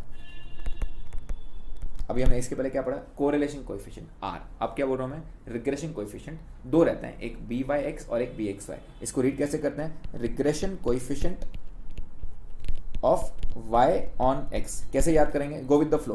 कैसे चल रहा है? y on x, y x आ रहा है ना, b y x, तो रिलेशन रिग्रेट कैसे करेंगे? Regression coefficient of y on x। तो इसको कैसे रीड करेंगे? जैसे फ्लो में जा रहा है वही फ्लो में रीड करो। तो regression coefficient of x on y। Clear? Formula एक बहुत सिंपल सा फॉर्मूला दिया है उन्होंने, r is equals to b y x is equals to covariance between x Y upon जो बाद में टर्म है वो नीचे। बाद में टर्म कौन सा है? एक्स है ना, तो यहाँ पे sigma x but not square, यहाँ पे इट इज स्क्वायर, बेटा वेरियंस है। सिग्मा एक्स निकालना आता है? हाँ, तो स्क्वायर करना भी आता है, मतलब वेरियंस निकालना भी आता है। यस, तो बी एक्स वाई का आंसर क्या रहेगा? It is covariance between x Y upon बाद में टर्म कौन सा है? वाई, तो sigma y square. Clear? It is covariance upon variance. The rule is covariance upon variance. क्या कोवेरियंस का फॉर्मूला सीखा था हमने? हाँ, अभी सीखा था। क्या वेरियंस का फॉर्मूला आता है आपको? वो भी आता है। तो रिग्रेशन कोएफिशिएंट भी आ गया, निकालना आएगा। यस, तो कभी कभार आपको एक्स और वाई का वो डेटा देंगे, आपको बोलेंगे बी वाई एक्स निकाल के दो, तो उनको बी वाई एक्स निकालना आता है। कैसे निकालना आएगा? Covariance upon sigma x square, covariance upon sigma y square. Is the point clear? Okay, अब आगे इसके आगे क्या करेंगे? एक और फॉर्मूला है इसका। फॉर्मूला अभी सिखा देता हूँ क्योंकि फॉर्मूला चल रहा है हमारा। तो formula is b y x. क्या उनका आर में भी रिलेशन है? आर में भी रिलेशन है। आर का कैसे relation? R into sigma upon sigma, r into sigma upon sigma. इधर भी आर इंटू यहाँ पे b x y, r into sigma upon sigma, ये रिलेशन है। अब ये प्रूफ रिजल्ट है, मैं प्रूफ करके नहीं बता रहा हूँ आपको, फिलहाल हम डायरेक्ट फॉर्मूला कर रहे हैं। तो बी वाई एक्स अगेन याद कैसे रखेंगे? जो बाद में टर्म है वो नीचे आएगा, तो एक्स नीचे आएगा तो ऊपर वाई आएगा, वाई नीचे है तो ये वाई इधर आएगा, एक्स ऊपर आएगा। सिंपल से आर निकालना आता है? हाँ आता है। सिग्मा एक्स सिग्मा वाई दिया रहेगा, b x y b y x निकाल सकते हैं। सिंपल। यस, तो हमारे पास 2 फॉर्मूले आ गए यहाँ पे, एक कोवेरियंस की टर्म में और एक r sigma x sigma y की टर्म में। अब डिपेंड करेगा आप कौन सा फॉर्मूला यूज़ करेंगे। अगर आपको डेटा सिग्मा के टर्म्स में दिया है और आर दिया है तो आप सीधी बात है बी वाई एक्स ऐसे निकालोगे। अगर आपको ऐसा नहीं दिया है तो आप इस तरह निकालोगे। कोवेरियंस की टर्म में दिया है तो आप कोवेरियंस के थ्रू निकालोगे। पॉइंट क्लियर है क्या? यस। ना थर्ड फॉर्मूला जो इनका दिया है, R is the geometric mean between regression coefficients. Geometric mean याद आ रहा है क्या? आप कैसे पढ़ते हैं हम geometric mean? Geometric mean कैसे निकालते हैं? जितने नंबर है सबको मल्टीप्लाई करो और उतना रूट निकालो। तो यहाँ पे रिग्रेशन कोएफिशिएंट्स कितने हैं? 2, तो दोनों को मल्टीप्लाई करो और स्क्वायर रूट निकालो। तो यहाँ पे आंसर क्या रहेगा? R will be under root of b y x into b x y. But यहाँ पे एक चेंज है, यहाँ पे एक प्लस माइनस आ गया यहाँ पे। अब प्लस माइनस क्यों आया? रीजन इसका, r b y x and b x y have the same sign, इसका मतलब क्या है? क्यों? इनका साइन डिसाइडर क्या है? साइन डिसाइड कौन करता है? इनकी साइन डिसाइड करेगा। अगर आप तीनों फॉर्मूले पर ध्यान दे करोगे, इनका तीनों का न्यूमरेटर एक ही है, कोवेरियंस। तो साइन डिसाइड करता है कोवेरियंस। अगर कोवेरियंस पॉजिटिव है तो तीनों पॉजिटिव है, अगर कोवेरियंस नेगेटिव है तो आंसर नेगेटिव है। क्लियर? और again exam point of view से ये वाला क्वेश्चन बहुत इंपॉर्टेंट है। ये वाला फॉर्मूला वो यूज बहुत बार करते हैं, बहुत बार इन द सेंस वो बी वाई एक्स दे देंगे आपको पूछेंगे आर। और होशियारी क्या करते हैं वो, एकदम देखो ध्यान से, वो क्या करेंगे? वो बोलेंगे सर बी वाई एक्स और बी एक्स वाई दिया है। बी वाई एक्स की वैल्यू दी है आपको -0.4 और इसकी वैल्यू दी है -0.6। अब माइनस इंटू माइनस तो प्लस हो गया, तो चेक करो -6 इंटू 0.4 ये हो गया 0.24। मतलब आर का आंसर आना चाहिए अंडर रूट ऑफ 0.24। अगर आप मल्टीप्लाई करोगे तो आप बोलोगे सर -0.24 का स्क्वायर रूट करो तो वो आंसर आ रहा है 0.4899, अप्रॉक्सीमेट 0.49। तो ये आंसर बराबर है कि पहला ऑप्शन ये रहेगा गलत। क्यों? आर अगर नेगेटिव, अगर बी वाई एक्स नेगेटिव है, बी एक्स वाई नेगेटिव है, तो ये भी नेगेटिव ही आना है। कहीं पर अगर उन्होंने दे दिया कि बी वाई एक्स पॉजिटिव है और बी एक्स वाई नेगेटिव है, बॉस क्वेश्चन ही इनवैलिड है, क्वेश्चन ही वैलिड नहीं है। ऐसा कोई केस में पॉसिबल नहीं है कि वो इन तीनों की साइन चेंज हो जाए। ये तीनों सेम डायरेक्शन में चलते हैं। मतलब अगर बी वाई एक्स पॉजिटिव है तो बी एक्स वाई को भी पॉजिटिव बनाना है, आर भी पॉजिटिव रहेगा। अगर बी वाई एक्स नेगेटिव है तो बी वाई एक्स भी नेगेटिव रहेगा और आर भी नेगेटिव रहेगा। क्या ये पॉइंट क्लियर है? तो क्या मैं 3 फॉर्मूले समझा पाया आपको यहाँ पे? चेक। यस, एक टर्म से कोवेरियंस में, एक टर्म से आर एक्स वाई में और एक टर्म है आर और बी वाई एक्स में। तो अगेन इन तीनों में से अगर मैं एक ये बी एक्स वाई दे दूँ, आर दे दूँ, क्या बी वाई एक्स निकाल सकते हैं? यस, हम तीनों वैल्यू निकाल सकते हैं। तो आपको बस ध्यान में ये रखना है कि तीनों की साइन आपको सेम रखनी है। क्लियर है? 3 फॉर्मूला, इन सब में से कोई एक टर्म पूछेंगे आपको, बी एक्स वाई भी पूछ सकते हैं, या फिर आपको सिग्मा वाई पूछ सकते हैं, या फिर सिग्मा एक्स पूछ सकते हैं। कोई 2 वैल्यूज 3 वैल्यूज दी रहेगी, चौथी वैल्यू आपको खुद निकालनी पड़ती है। Point clear? Okay, yes. तो अब रिग्रेशन क्या है? बेसिकली मैंने आपको रिग्रेशन का मतलब अब तक बताया नहीं, मैंने सिर्फ रिग्रेशन का फॉर्मूला बताया। What is regression actually? Regression is actually it's a theory of finding या फिर knowing one variable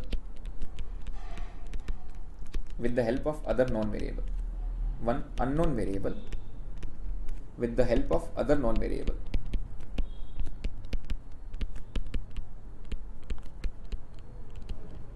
मतलब एक अननोन वेरिएबल है और दूसरा नॉन वेरिएबल है, तो आपको वो फाइंड करना है। मतलब it is nothing but forecasting, prediction.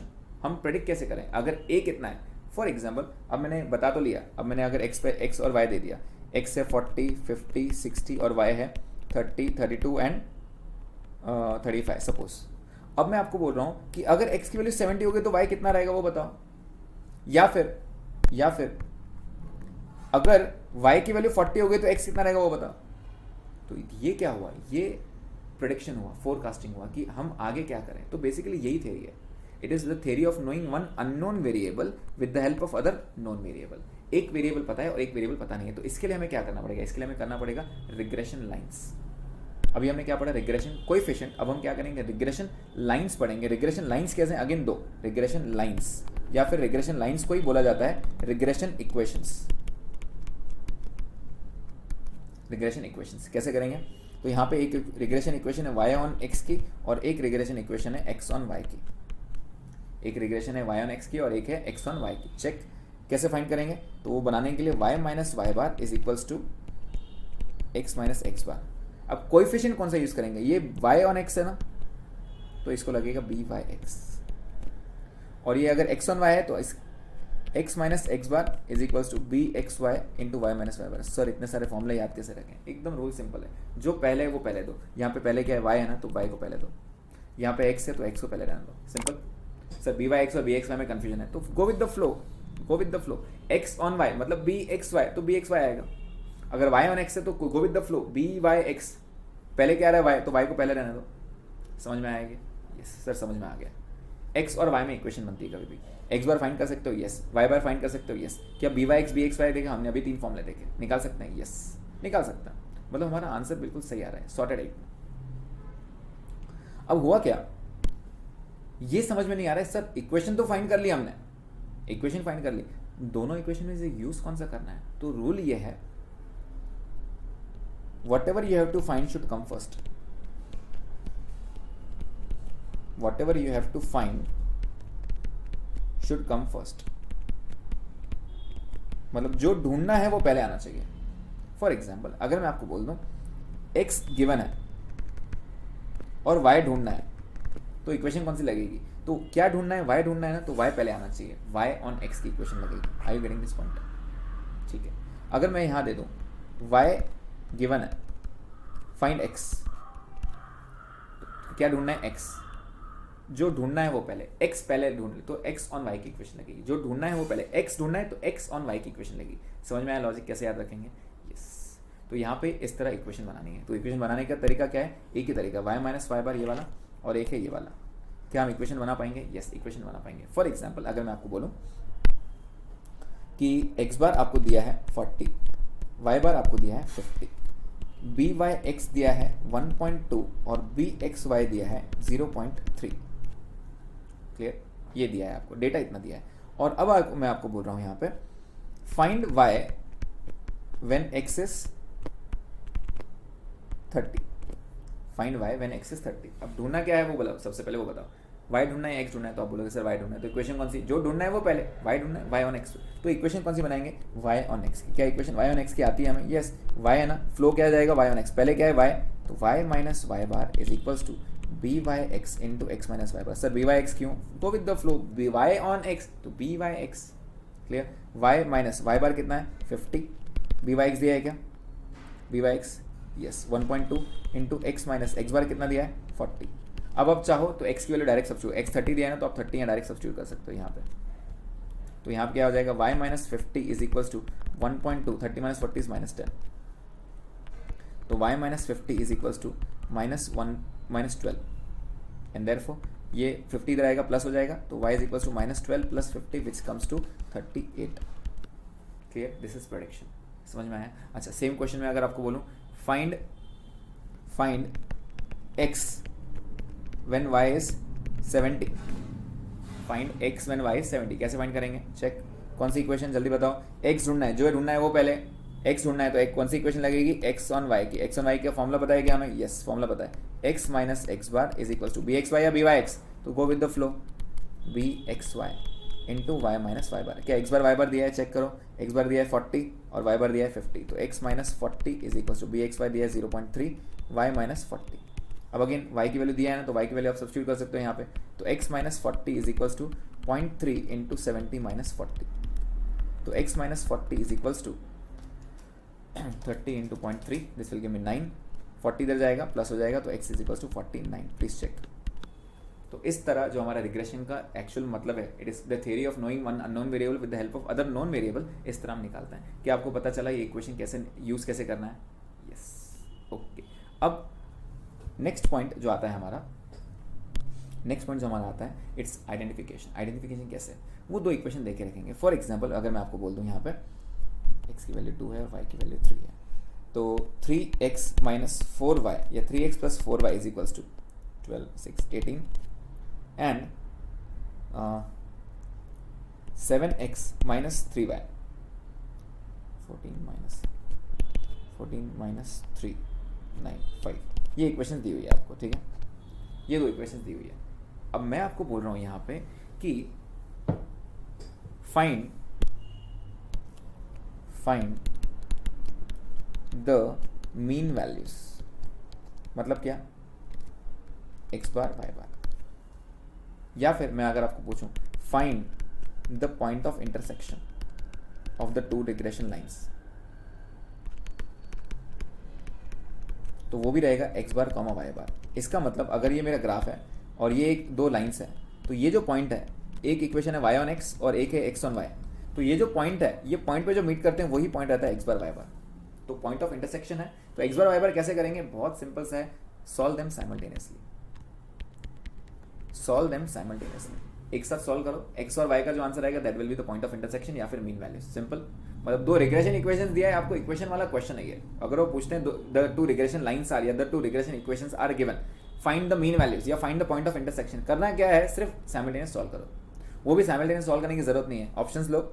मान लो ऑप्शन से दिया है 3,2, सेकंड ऑप्शन है 2,3, थर्ड ऑप्शन है 3,4, फोर्थ ऑप्शन है 4,3, तो ये वैल्यू सब्स्टिट्यूट करके देखो, जो वैल्यू सेटिस्फाई होगी वो आंसर बराबर है, जो वैल्यू सेटिस्फाई होगी वो वैल्यू बराबर है। या फिर आप साइमल्टेनियस सॉल्व कर सकते हो। चेक करो, क्योंकि मैंने अभी खुद इक्वेशन बनाई है, मुझे आंसर पता है 2,3 है, तो मैं 2,3 सब्स्टिट्यूट करके देखता हूँ। 2,3 चेक करो, इसके अंदर 2,3 सब्स्टिट्यूट हो रहा है क्या?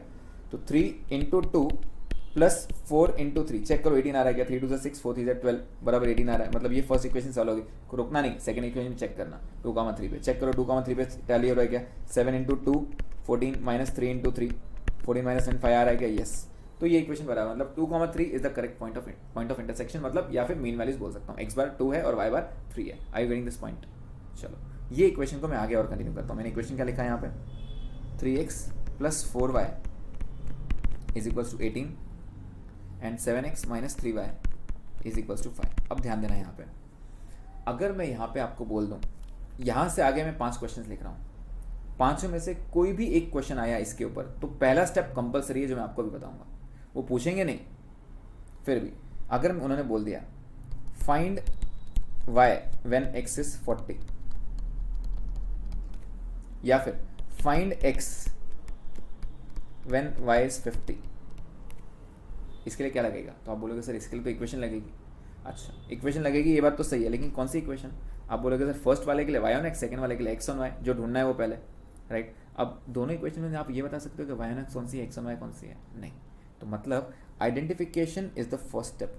आपको आइडेंटिफाई करना पड़ेगा, और आइडेंटिफिकेशन बहुत सिंपल है, मैं आपको सिखाता हूँ।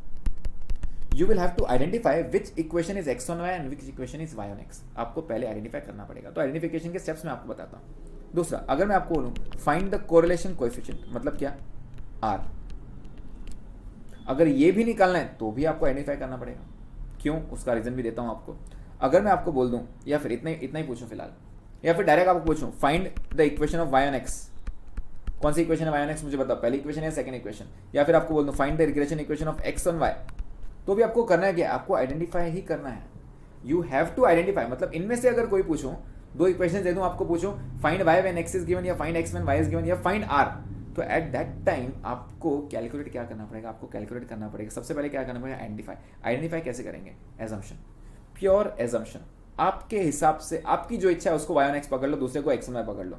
चेक करेंगे हम, लेकिन आपकी इच्छा से. तो मैंने पहली इक्वेशन को वाई ऑन एक्स बोल देता हूँ. हो सकता है मैं सही हूँ, हो सकता है मैं गलत हूँ, तो चेक करेंगे. 3x plus 4y is equal to 18, मैंने इसको वाई ऑन एक्स बोल दिया. और 7x minus 3y is equal to 5, इसको मैंने एक्स ऑन वाई बोल दिया. अब लॉजिक ये है, इसको चेक करने के लिए you have to convert them into standard forms. Clear, you have to convert them into standard forms. तो यहाँ पे स्टैंडर्ड फॉर्म्स क्या रहता है, मैं ऊपर लिखाना भूल गया, प्लीज यहाँ पे एक बार लिख लो अलग से. y ऑन x का स्टैंडर्ड फॉर्म क्या रहेगा, क्योंकि y पहले है तो इसका आंसर है y is equal to a plus b x. और x ऑन y का स्टैंडर्ड फॉर्म क्या रहेगा, क्योंकि x पहले है तो x is equal to a plus b y. अब ये b जो रहेगा इसको हम बोलेंगे b y x. Sir y on x क्यों बोला, क्योंकि इक्वेशन y ऑन x की. और ये वाला जो b रहेगा that will be b x y. ये रूल है, आप ट्राई करके देख सकते हैं, हम ट्राई भी करेंगे. मैं आपको बता रहा हूँ y ऑन x और x ऑन y ये स्टैंडर्ड फॉर्म है. तो आपको करना क्या है, you just have to convert them into standard form, और आपको ये b की वैल्यू निकालनी है. क्लियर, तो चलो चेक करते हैं. इसका स्टैंडर्ड फॉर्म क्या है, y ऑन x का, y एक तरफ बाकी सारे टर्म्स एक तरफ. स्टैंडर्ड फॉर्म क्या है, y is equal to a plus b x. तो y एक तरफ बाकी सारे टर्म्स एक, y को यहाँ रखो, बाकी सब वहाँ टर्म्स फेंक दो. तो 4y is equal to 18 minus 3x. लेकिन मुझे क्या चाहिए, सिर्फ y चाहिए, तो 4 को उधर जाने दो. y is equal to 18 by 4 minus 3 by 4x.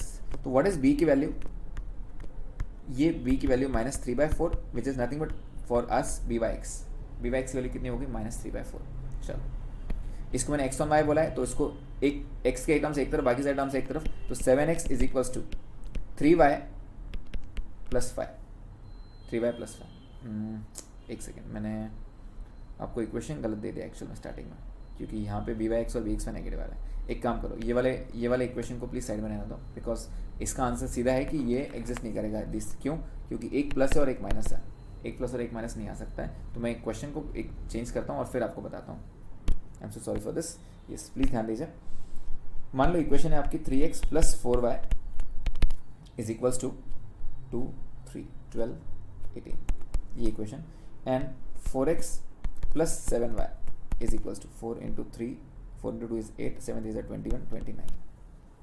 ठीक है, ये आपकी इक्वेशन है. ठीक है, अब इसको आइडेंटिफाई कैसे करना है, हाउ टू आइडेंटिफाई. तो सबसे पहला स्टेप जो आइडेंटिफिकेशन का रहेगा दैट विल बी, आप एक को एज्यूम करो y ऑन x और x ऑन y.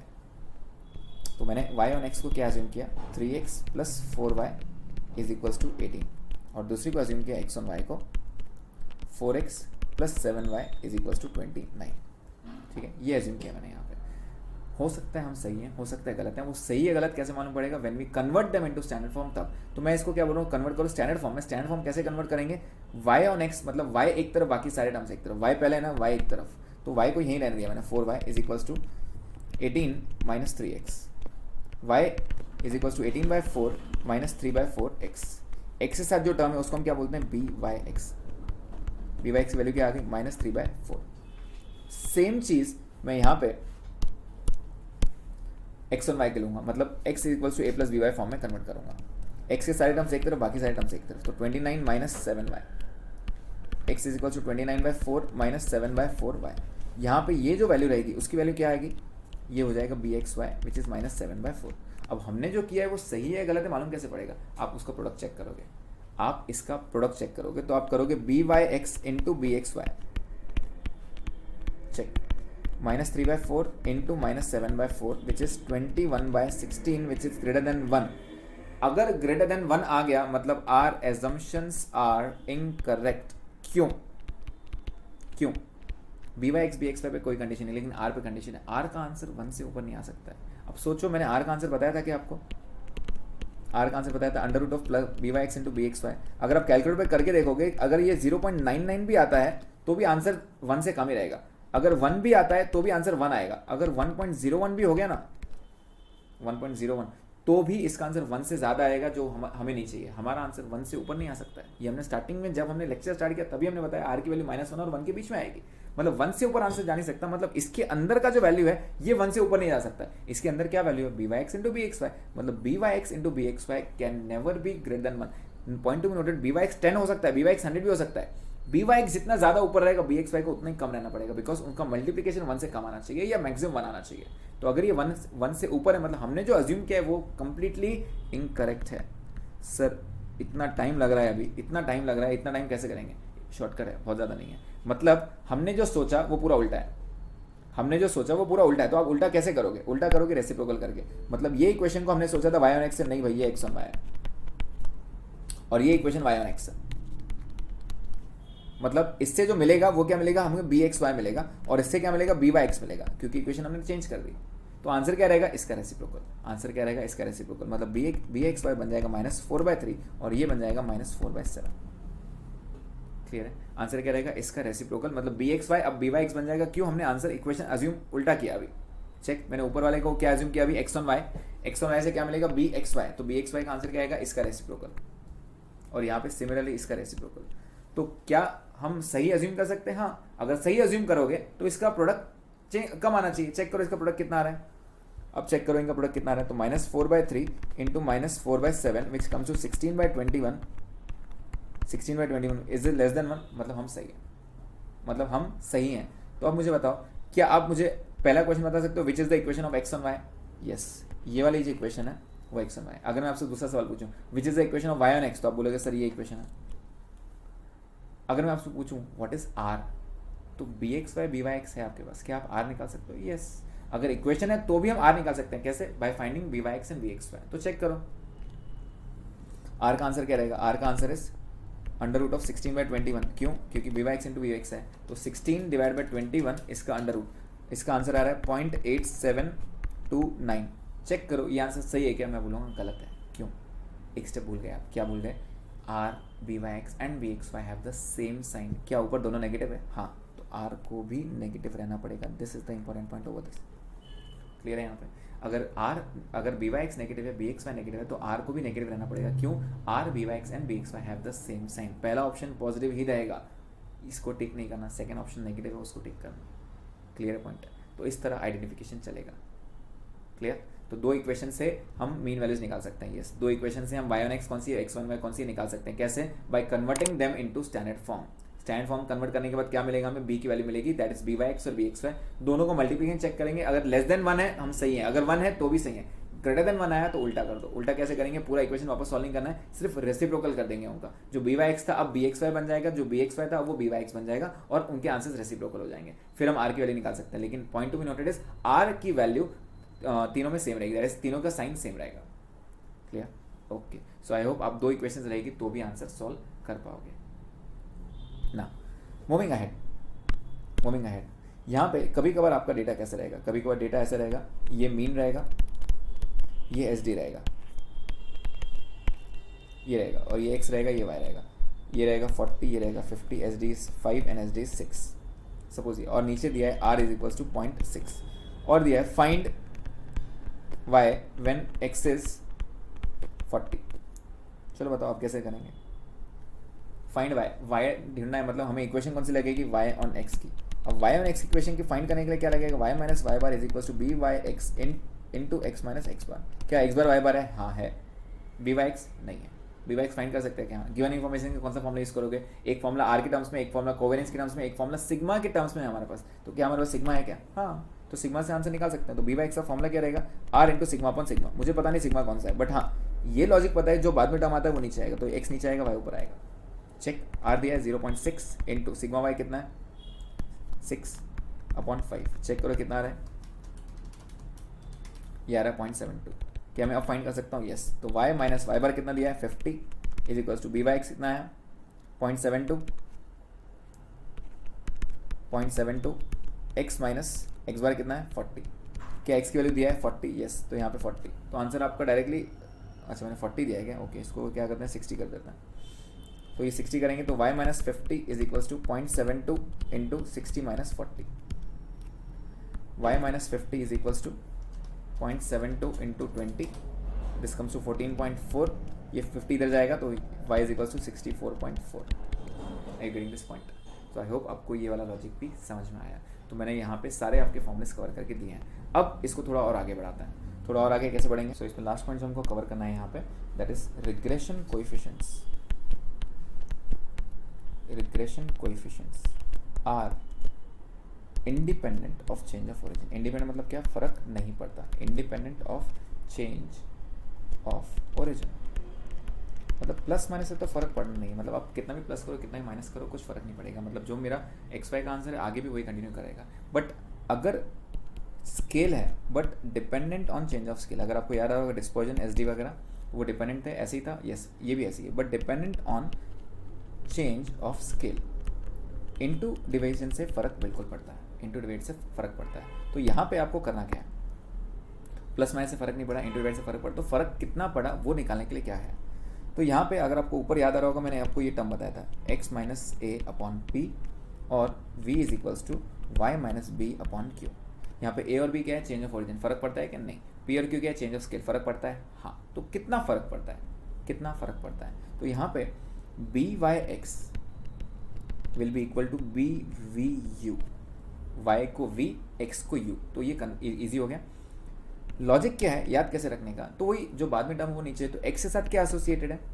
x के साथ p, तो नीचे p आएगा, तो ऊपर क्या आएगा? q। Same similar on the similar lines b x Y will be equal to b u v. B x Y will be equal to b u v. फर्क इतना है कि ए बी से फर्क नहीं पड़ता, पी क्यू से फर्क पड़ता है। तो अब पीछे नीचे क्या आएगा यहाँ पे? तो जो बाद में टर्म है वाई, वाई के साथ क्या एसोसिएटेड है? क्यू, वाई के साथ क्यू एसोसिएटेड है, तो ऊपर आएगा पी। ये लॉजिक है सिर्फ आपका। क्लियर?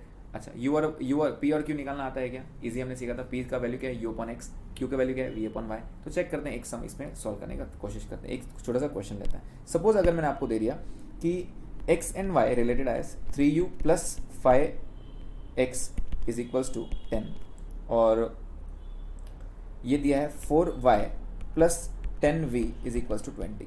सपोज ये इक्वेशन दी हुई है, ऐसा इक्वेशन दिया है, ठीक है। अब अगर मैं आपको पूछूं कि इसमें मुझे बी वाई एक्स दिया हुआ है या फिर बी वी यू दिया है, बी वी यू दिया है 0.4, बी वाई एक्स निकाल के दो। और दूसरा यहाँ पे दिया है बी यू वी दिया है 0.7, मुझे बी एक्स वाई निकाल के दो। तो फाइंड कैसे करेंगे? तो हमारा काम है पी और क्यू निकालना। सबसे पहले क्या निकालना है? पी और क्यू। तो लेट्स टेक पी और क्यू। तो पी और क्यू के लिए मैंने आपको क्या बताया था? शॉर्टकट। पी और क्यू के लिए शॉर्टकट क्या बताया था? पी और इससे निकलेगा क्यू। कैसे निकालेंगे? It will B you upon x. तो यू के साथ क्या है? 3, एक्स के साथ क्या है? 5। क्लियर? लेकिन मैंने आपको बोला था इज इक्वल टू के ऑपोजिट साइड में चेक करना। तो एक को इज इक्वल टू के इस तरफ रखो, एक को इज इक्वल टू को वहाँ लेके जाओगे। तो यू को यहाँ ना दो, एक्स को वहाँ लेके जाओ, तो एक प्लस आ रहा है एक माइनस, तो आंसर मेरा माइनस आएगा। Plus into minus minus. दूसरा इधर चेक करते हैं, क्यू की वैल्यू क्या है? We bye Y. वी के साथ क्या टर्म है? 10, वाई के साथ क्या टर्म है? 4।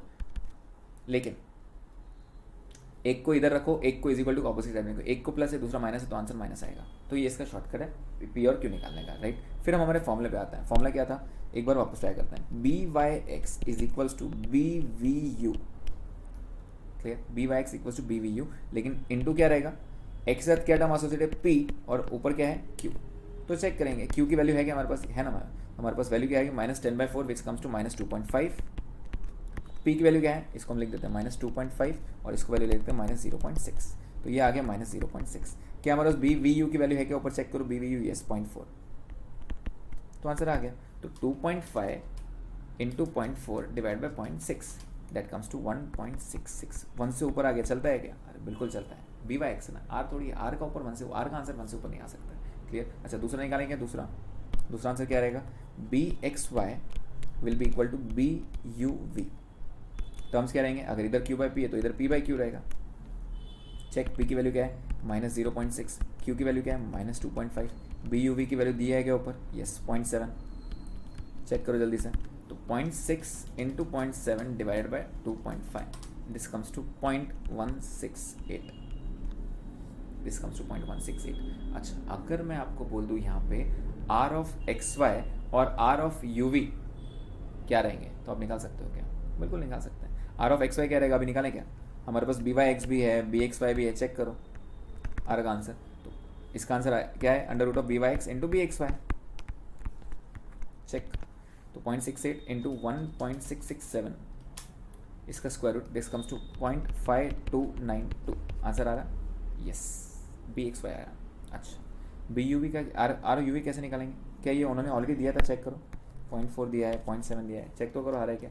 0.7 इंटू 0.4, इसका अंडर रूट, चेक करो, ये भी वही आ रहा है क्या? यस 0.5292 ही आ रहा है आपका। वो एक आधा पॉइंट में राउंड होगा। तो ये आर ऑफ एक्स वाई है और आर ऑफ यू वी कितना है, वो भी 0.5292 आ रहा है। अगर आपको याद आ रहा होगा, r is independent of change of origin, independent of change of scale. R को कुछ फर्क नहीं पड़ता है, आप आर ऑफ एक्स वाई बोलो, आर ऑफ यू वी बोलो, वो आंसर सेम ही आना है। फर्क कब पड़ता है, when the change of scale is in opposite direction. Check करो पी और क्यू सेम है या ऑपोजिट है?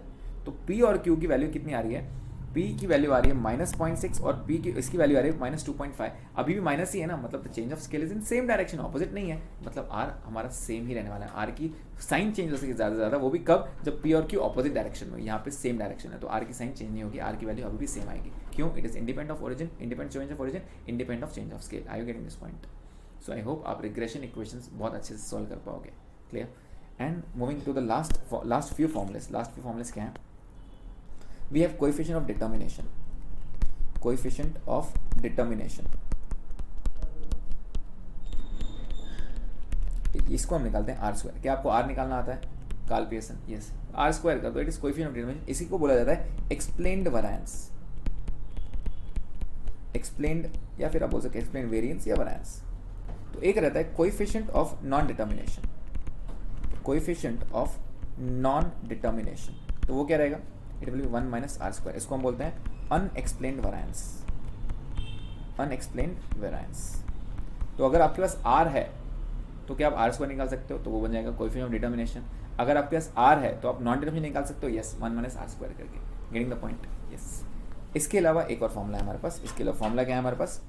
Standard error, standard error. अब मैं इसके डीप में नहीं जा रहा हूँ, आपको सिर्फ फॉर्मूला बता रहा हूँ, इसका क्या मतलब एग्जैक्टली नहीं, मैं आपको सिर्फ स्टैंडर्ड एरर का फॉर्मूला दे रहा हूँ। ऐसी का फॉर्मूला क्या है? It is 1 minus r square upon root n. R निकालना आता है, यस, एन रहता है हमारे पास, यस, तो हम स्टैंडर्ड एरर निकाल सकते हैं, बिल्कुल। स्टैंडर्ड एरर का फॉर्मूला क्या है? 1 minus r square into root n. एक लास्ट फॉर्मूला जो आपके लिस्ट में आएगा, that will be probable error, probable error, PE, and that is defined as 0.6745 into SE. SE is standard error, 0.6745 into SE। तो आपको SE निकालना आता है, इंटू 0.6745 कर दोगे तो आपको क्या मिलेगा? Probable error. ठीक है, व्हाट इज PE बेसिकली? तो R कितना डेविएट हो सकता है, व्हेन इज हम R की लिमिट्स निकालेंगे, अगर R की लिमिट्स, तो R कितना डेविएट हो सकता है, दैट इज R प्लस और माइनस PE, ये इसके लिमिट्स रहेंगे। फॉर एग्जाम्पल अगर आपका R का आंसर है 0.6 और आपका PE दिया हुआ है 0.1, तो आपका R कितना डेविएट हो सकता है एक सैम्पल पॉपुलेशन से? तो आपका R डेविएट हो सकता है 0.1 से, तो वो हो जाएगा 0.5 to 0.7। These are the limits of R, 0.5 and 0.7। Clear है? सो आई होप आपको ये 4 फॉर्मुलेस भी समझ में आए होंगे। यहाँ पे क्या लिखा मैंने? Coefficient of determination, coefficient of non determination, standard error और प्रोबेबल एरर। ये 4 फॉर्मुलेस आपकी लिस्ट में ऐड करना है आपको। क्लियर है? सो आई होप यहाँ से आगे आप ये चैप्टर बहुत अच्छे से कर पाएंगे। ठीक है, this is it for today, thank you.